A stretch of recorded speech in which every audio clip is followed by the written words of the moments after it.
you want to go somewhere far, you go alone. But if you want to go somewhere, I messed that up. Let's do this again. We're going to edit that out. It's you and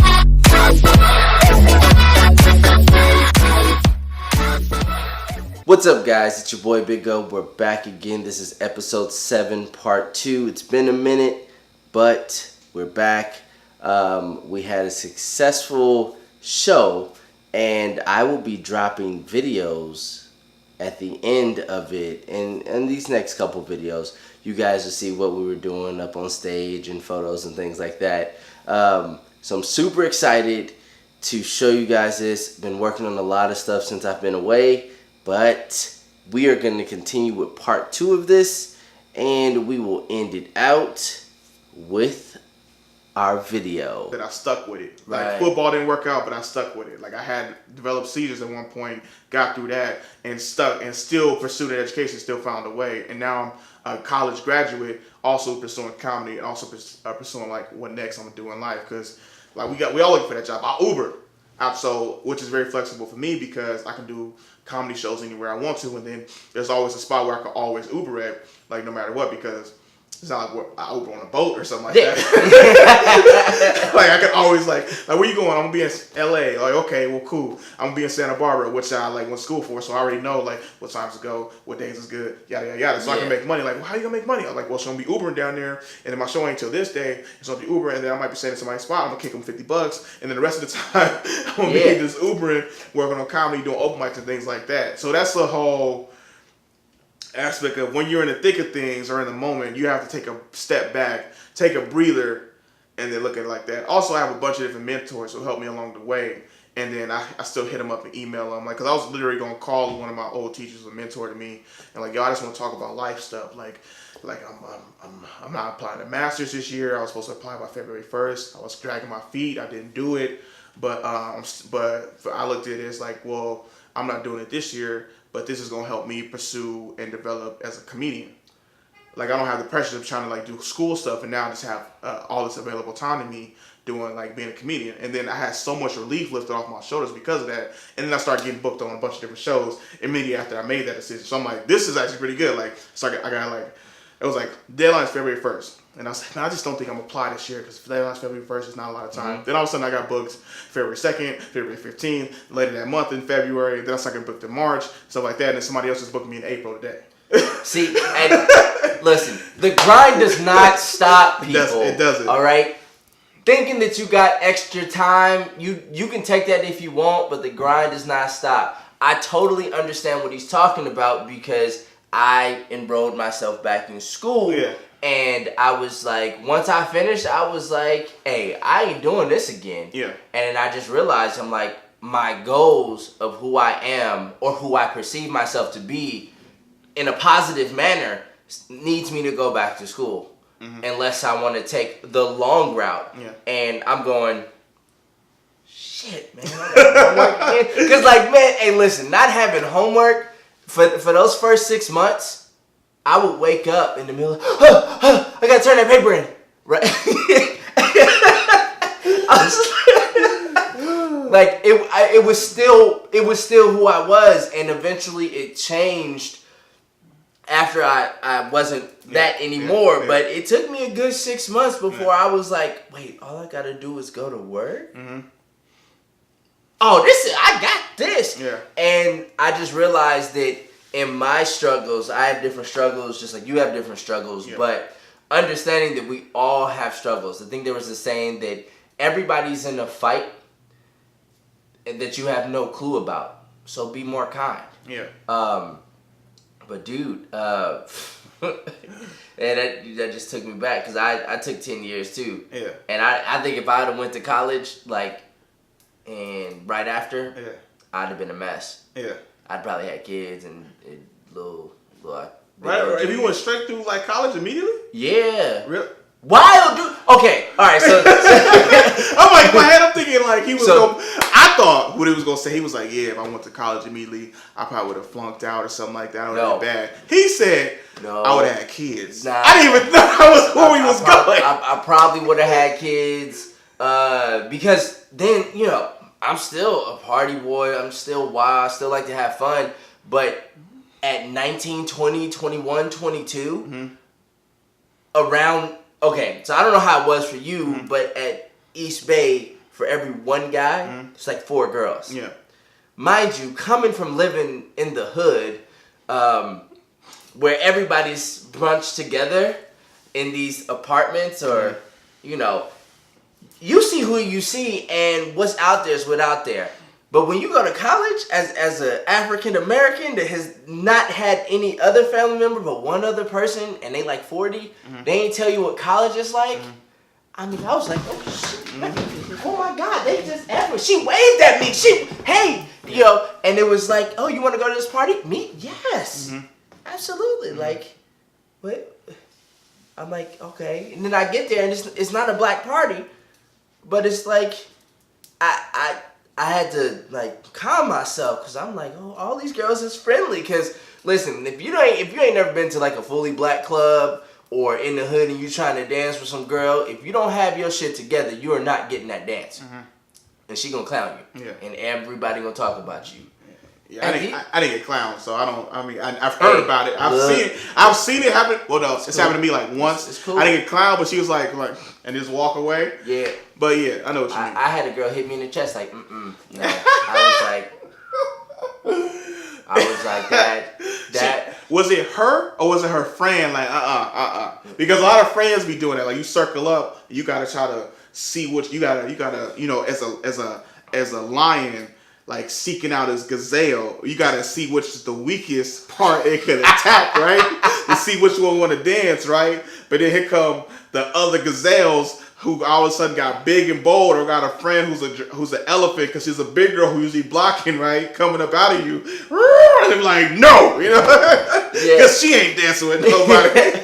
Like, you ain't dancing with my gazelle friend that's nice. Get out of here, lion, Mufasa. See, that was a little bit different for me because I think it was 20. Okay. Maybe, yeah, it was 20 maybe 19. I became a club promoter. Okay. So I was the guy that could get you in. So what I would do is, cute girls who's in a line, I would just go and grab them like, hey, look, y'all want to go in for free? It's like, how many of y'all? 3? Right here. What's your name? Okay. And then I'd bring them in. And, you know, I look like the guy to all of the other girls. So when I come out there and talking, girls be trying to get my attention. And that was the way that I got people's names and numbers, you know, for a business flow. That's why I said, if I would have went to college when I was younger, how I viewed myself, I'd probably be somewhere worse. Yeah. Because that's funny that you said you was talking about Contra Costa College, or you was talking about community college. Yeah. There's some people that I went to community college right after high school, and then when I took my break of like 4 years, 5 years, and I came back, they were still there. Yeah. It happens, man. Hey, look, I'm not saying nothing wrong with it. Hey, making that step is scary. I would say I don't know, for me, being a comedian is scary because I don't think I'm funny. Yeah. And you saying this stuff that you work on, but still, like, I can talk to people, period. No problem. I got that. Yeah. But being the funny guy? Yeah. Not my thing. Well, I started realizing, I was like, 'cause I never saw myself as funny either, right? But I started thinking about it, right? Me and my cousins used to crack jokes on each other, you know, because, like, I'm dark-skinned, they all light-skinned. So you got a team with light-skinned family, dark, copping on the dark-skinned dude, right? But then, like, you got friends who making fun of you. And then when I got to middle school, I started learning about capping, like in 8th grade at Portland. And then that was just a thing to do. It was me, Elias, and this other dude who used to just cap. I'm just like sitting there watching, and Ahmad was there too. They be all capping and stuff like that. I'm okay. I'll make a little funny comment here, a little funny comment there. And then when we went to El Cerrito, our whole group, which was called the South Pole Clique, because my sister named us, right? This is back when we had cliques. We used to be so deep. We used to walk to the snack bar line, and we had like a bunch of people coming after us because they thought a fight was going to happen, right? The reason why we was called the South Pole Clique was we all had the same black jackets, right? And so we would literally walk to lunch, get our food, come back to this little spot, which is in front of the PE locker room, and just roast each other the whole time. So then Nat was part of it. Then I was always just funny and stuff like that. And then so me getting into comedy, really, I wasn't a shock because I'm just like, well, I used to cap on this, I used to cap on this person. So, and then, so for me, I actually have a problem walking up people individually and talking to them. That's more scary to me than talking to a crowd of people, a group of people, because I can just turn it on. And over time throughout high school, I came out of my shell being a quiet dude, kind of, you know, what's up, guys? How y'all doing? Yada, yada, yada. Da-da-da-da-da. What's up? Stuff like that. But you say, Corde, walk over to that one person right there and introduce yourself. Why I gotta talk to them? What's up? No, just go to, why I gotta do that? It's like, why? It's okay, Corde. Announce to the room that we're about to move from here to some other spot. Okay, got you. All right. Well, what's the name of the room? We about to, you know, right? So that's more my fear and something I had to overcome, and I realized myself. And also, it's also the cockiness in me and the confidence I have in myself. It was like, if I mess up, these people ain't gonna know. And then if I do, and they do know, I'm like, oh shit, I fucked up. Okay, it happens sometimes like that. And then there's confidence in myself, and I'm just gonna be hella funny. So with that standpoint of, I'm gonna be funny because I've been working on this. They don't know how good I am. And then the funny thing about it is, a lot of homies, a lot of friends be asking other friends who see me, hey, what's up? Hey, yo, I mean, I hear Corde doing comedy and stuff like that now, right? But, hey, bro, is he funny though? Like, is he funny? And then they be like, nah, yeah, he's funny. So okay, cool. So it's always funny to hear that, like, people like, yo man, you like funny with me, like individually, but then also you making a room full of people laugh, man. That's dope. I'm like, yo man, this is what I've been practicing, this is what I've been telling you I've been doing. I'm just happy to come out and appreciate the fact you thought I was funny though. Yeah, man. So if you can leave the people with one thing, I know that's kind of a pressure, but just leave the people with one thing about how to view yourself positively and how that affects you, what would you tell them? I would say, always view yourself positively. Always think of yourself in a positive light. Always try to remain in a positive light, because you're in control of how people view you. And then if you hear a lot of positive things about you, you're probably doing something right. And if you hear a lot of negative things about you, maybe you're doing something wrong, or maybe you're around the wrong people. Because sometimes that can influence you too. You could be associated with the wrong people, and people start thinking you're wrong because of this. But then also ask the people who know you the most what they view of you. Like, if they view you in a negative light, like, when did I make this switch? Like, you made this switch a few months ago. I haven't recognized the same person you were before, like, in a negative light. And so the change to always be positive, to always strive for something, have a goal of something, instead of just like working to be working or going to Big O! It's showtime! Oh, I heard you said you got flow. Wow. I heard you said you got bars. Are you sure? Are you sure? Because the power you see is in the blue stuff.